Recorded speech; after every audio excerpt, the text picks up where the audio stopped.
Salut, chers tous, toutes. J'espère que vous allez bien. Je suis Joséphine Toukam, comptable formatrice, fiscaliste et experte dans les logiciels Sage, Odoo et autres. Aujourd'hui, je vais vous montrer comment paramétrer la prime de transport dans notre logiciel Sage Paye RH i7. En effet, la prime de transport couvre le transport du domicile du salarié à son lieu de service. Elle représente un avantage pour le salarié et fait partie d'un des éléments du bulletin de paye.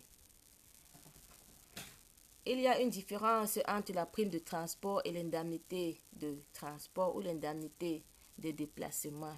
L'indemnité de déplacement est ni taxable ni cotisable, est un remboursement des frais ou un frais professionnel car c'est une somme d'argent que l'employé dépense pendant l'exercice de sa fonction et l'entreprise lui rembourse en retour dans son bulletin de paye.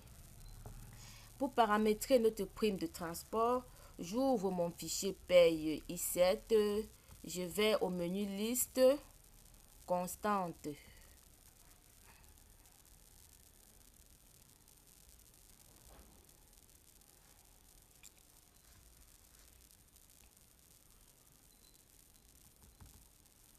Je cherche les cumuls libres. C'est l'idéal, mes chers amis. Je choisis par exemple CLO1, cumul libre 01.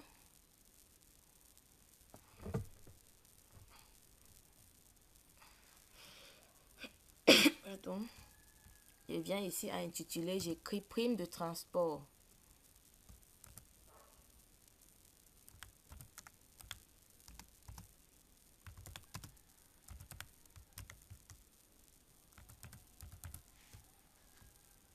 Prime de transport, valeur par défaut 0000.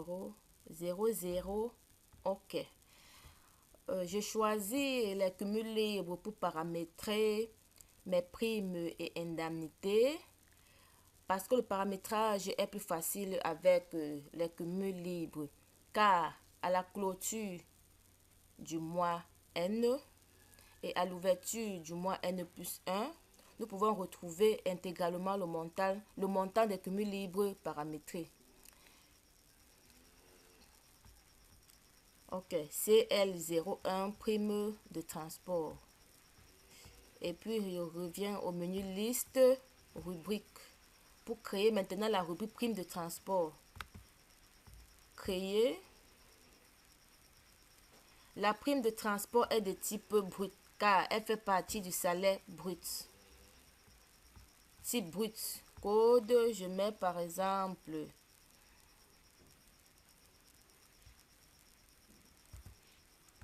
3000. Pour des raisons d'esthétique, 3000. Libellé, ça existe déjà. Je mets par exemple, je mets 2001. Libellé, j'écris prime de transport.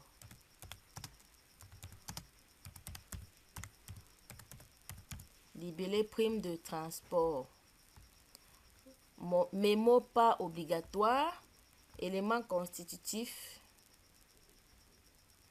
Formule. Montant prix tel que. J'ai envie de créer ma prime de transport. Un seul montant. Je ne vais pas faire nombre fois base. Je prends juste montant prix tel que. Formule montant prix tel que. Maintenant sur montant, je vais donc appeler la cumul libre que je viens de créer. Le cumul libre que je viens de créer, autant pour moi. Je cherche CL01. C'est plus facile ainsi en passant par les cumuls libres. Ce sont des constantes prédéfinies. J'attache directement. J'appelle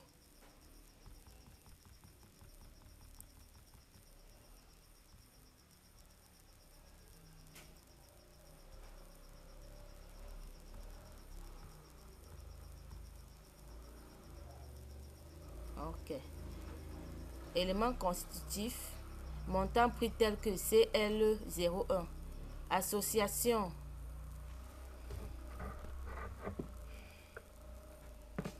association.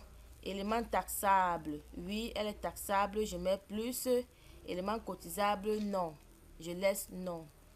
Et je vous rappelle ici que dans l'onglet association, c'est ma manière de paramétrer. C'est une autre façon de paramétrer les rubriques et indemnités du bulletin. En paramétrant à l'onglet association, il y a autre méthode qui consiste à créer une constante de type rubrique dans laquelle on regroupe, on rassemble toutes les rubriques selon qu'elles soient taxables ou cotisables. Ceci, c'est une autre méthode et pour moi, elle est plus facile.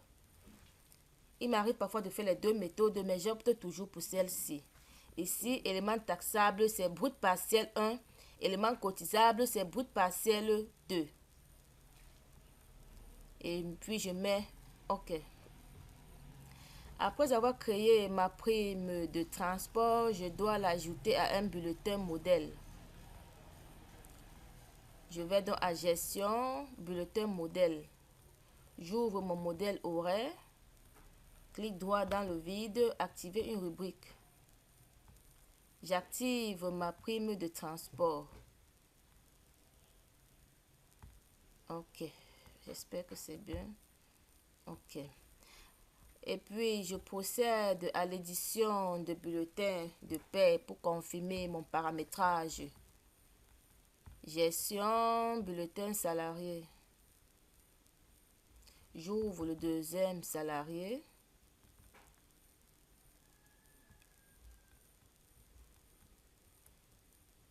Je vais à valeur de base. Valeur de base, n'oubliez pas. Je vais à saisie des cumuls libres. Vous voyez là, CL01 est déjà là. Je renseigne juste son montant. C'est simple. Il y a plusieurs moyens de paramétrer les rubriques du bulletin de paie. On pouvait facilement créer uniquement la rubrique prime de transport, simplement, et puis la remplacer et puis renseigner le montant chaque mois.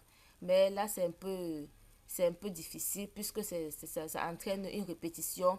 Ou bien, on pouvait également paramétrer la prime de transport, paramétrer également une constante prime de transport et attacher à la rubrique prime de transport. Mais je vous assure, chers amis, la plus facile, c'est de la créer en l'attachant au cumul libre. Donc, j'ouvre mon bulletin salarié, je vais à saisie des cumuls libres, je vois prime de transport déjà créée, je renseigne simplement son montant.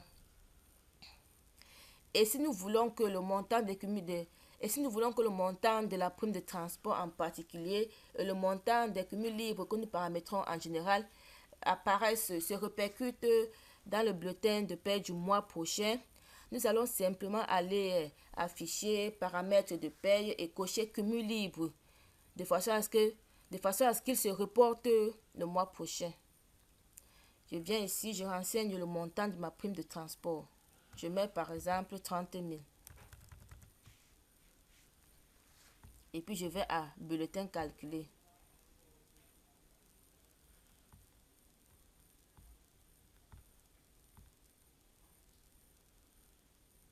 OK. Et voici donc le résultat.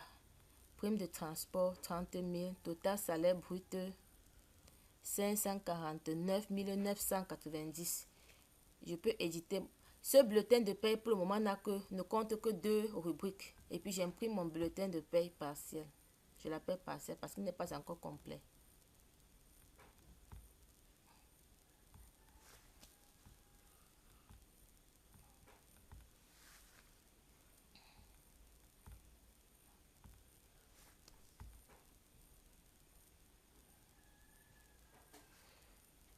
Ça, c'est un modèle confidentiel du bulletin de paie. Je ferme et puis j'essaie de trouver un autre modèle. Je prends le deuxième, par exemple, modèle.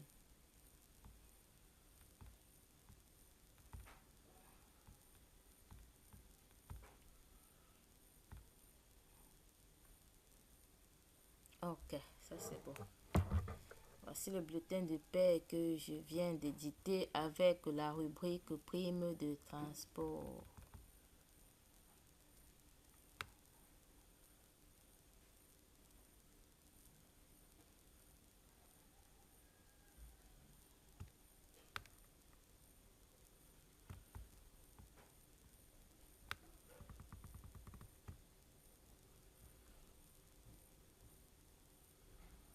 Vous voyez, la net à payer 549 990.